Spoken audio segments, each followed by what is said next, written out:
আজকে আন্তর্জাতিক অপরাধ ট্রাইব্যুনাল 2-এ আওয়ামী লীগের সেক্রেটারি জেনারেল, সেই সময়ের সেক্রেটারি জেনারেল এবং সড়ক পরিবহন ও সেতুমন্ত্রী ওবায়দুল কাদেরের বিরুদ্ধে আন্তর্জাতিক অপরাধ ট্রাইব্যুনালে যে মামলা চলমান আছে, সেই মামলায় আজকে প্রথম সাক্ষী হিসাবে শহীদ রাব্বির পিতা সাক্ষী দিচ্ছেন। শহীদ রাব্বিকে 19 জুলাই মিরপুরে গুলি করে হত্যা করা হয়। তার পরবর্তীতে দ্বিতীয় সাক্ষী হিসাবে তারই ভাগ্নি অর্থাৎ শহীদ তানহার বাবা এখানে সাক্ষী দেবেন। সুতরাং ওবায়দুল কাদের সহ বাকি আসামিদের বিরুদ্ধে সেখানে আওয়ামী লীগ যুবলীগের যে সমস্ত কেন্দ্রীয় নেতা তাদের বিরুদ্ধে যে আনুষ্ঠানিক বিচারের পর্ব, সাক্ষ্য গ্রহণ পর্ব, সেটি শুরু হয়ে গেল এবং এটা ক্রমাগত চলমান থাকবে এবং নির্দিষ্ট প্রক্রিয়া অনুসরণ করে এই মামলার সমাপ্তি হবে ইনশাআল্লাহ।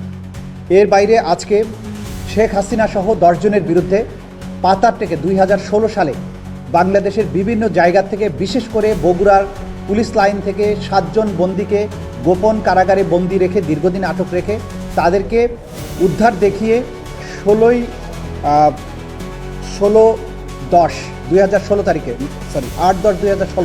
তারিখে গাজীপুরের পাতারটেক নামক স্থানে একটা বাড়িতে আটক রেখে তাদেরকে গুলি করে হত্যা করে বলা হয় যে তারা জঙ্গি ছিল। কিন্তু আমরা আমাদের তদন্ত সংস্থা বের করেছে যে এই 7 জন ব্যক্তিকে বাংলাদেশের বিভিন্ন জায়গা থেকে বিভিন্ন সময় গ্রেপ্তার করা হয়েছিল, তাদেরকে দীর্ঘদিন গুম করে রাখা হয়েছিল, পরবর্তীতে তাদেরকে এইভাবে গুলি করে হত্যা করা হয়। এই মামলাতে আজকে আসামিদেরকে উপস্থিত করানোর কথা ছিল, আসামিদের উপস্থিত করানো হয়নি।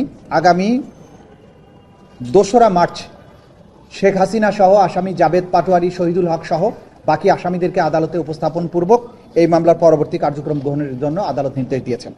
এর বাইরে রাশেদ খান মেনন এবং কামরুল ইসলাম, এই দুজনের বিরুদ্ধে যে আনুষ্ঠানিক অভিযোগ দাখিল করা হয়েছে সেটার ব্যাপারে শুনানি হয়ে তাদের বিরুদ্ধে আনুষ্ঠানিক অভিযোগ আমলে গ্রহণ করা হয়েছে।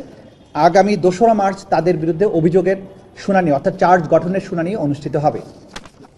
গুমের মামলায় টিএফআইএ অর্থাৎ র্যাপিড অ্যাকশন ব্যাটালিয়নের যে গোপন বন্দিশালা টিএফআই সেল, সেই টিএফআই সেলের যে মামলা, যেটা সাবেক বেশ কয়েকজন সেনা কর্মকর্তার বিরুদ্ধে এই মামলা চলমান আছে, সেই মামলাতে আজকে সাক্ষীর জেরার জন্য নির্ধারিত ছিল সাক্ষী যিনি ব্যারিস্টার মীর আহমদ বিন কাশেম, তিনি সংসদ সদস্য নির্বাচিত হওয়ার কারণে সংসদ রিলেটেড বেশ কিছু কর্মকাণ্ডে তার উপস্থিতির প্রয়োজনে তিনি সংসদে ব্যস্ত আছেন। এই কারণে এই সাক্ষীটার তারিখ আমরা পিছিয়ে নিয়ে আগামী 25শে ফেব্রুয়ারি বুধবার তার বাকি জেরার জন্য আমরা নির্ধারণ করেছি। আজকে এর বাইরে রামপুরায় 18 এবং 19 জুলাই 2024 সালে বিজিবি কর্তৃক সরাসরি গুলি চালিয়ে যে 28 জনকে হত্যা করা হয়েছিল, সেই মামলায় আসামি কর্নেল রেদওয়ানুল ইসলাম এবং রাফাত বিন আলম মুন, এই 2 জনের বিরুদ্ধে আজকে সাক্ষীর অসমাপ্ত জেরা চলমান আছে। সাক্ষী আজকে সাক্ষ্য দিচ্ছেন এবং এই হচ্ছে আজকের দিনের আন্তর্জাতিক অপরাধ ট্রাইব্যুনাল প্রসিডিংস। টিএফআই সেলের এটা কতজনের সাক্ষ্য হলো? এর মধ্যে তো ক্যামেরা ট্রায়ালও হয়েছিল, যদি সংখ্যাটা বলা যায়। 2 জনের সাক্ষী ইতিমধ্যে হয়েছে, 1 জনের জেরা অসমাপ্ত আছে।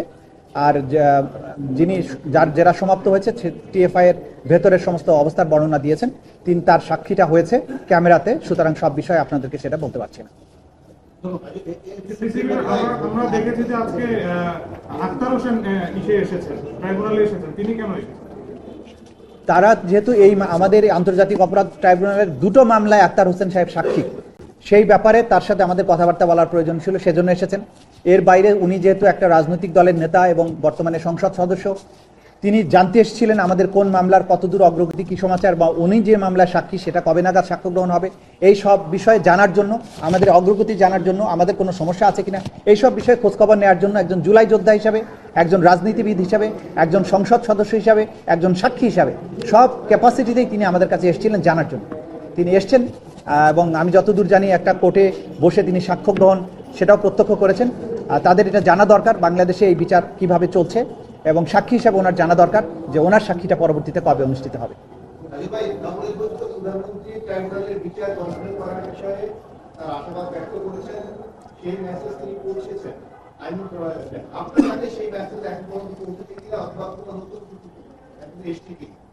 সরকারের পক্ষ থেকে আনুষ্ঠানিক মেসেজ না আসলেও অনানুষ্ঠানিকভাবে আমাদেরকে বলা হয়েছে আইন তার নিজস্ব গতিতে চলবে, এবং বিশেষ করে আপনারা গতকালকে হয়তো দেখেছেন মাননীয় আইনমন্ত্রী তিনি বলেছেন যে আন্তর্জাতিক অপরাধ ট্রাইব্যুনালের যে কার্যক্রম সেটা স্বাভাবিক গতিতেই চলমান থাকবে। সুতরাং আমরা আশা করছি দেশবাসীর মতো আমাদেরও তো প্রত্যাশা যে যেখানে বিচারের জায়গা বিচারের মতো চলমান থাকবে। সরকার আমাদেরকে সুনির্দিষ্টভাবে কিছু না বললেও আমাদেরকে ইঙ্গিত দিয়েছেন চলমান রাখার ব্যাপারে, যতক্ষণ পর্যন্ত আমরা দায়িত্বে আছি আমরা স্বাভাবিক গতিতেই সমস্ত কর্মকাণ্ড চলমান রাখবো এবং এটাই ন্যায় বিচারের দাবি। আমরা এখানে থাকি কি না থাকি সেটা বড় কথা না, বিচার তো চলমান থাকবে অবশ্যই। সরকার সে ব্যাপারে পজিটিভ সিগন্যাল দিয়েছেন বলেই আমরা মনে করছি। আপনাদের না থাকার বিষয়ে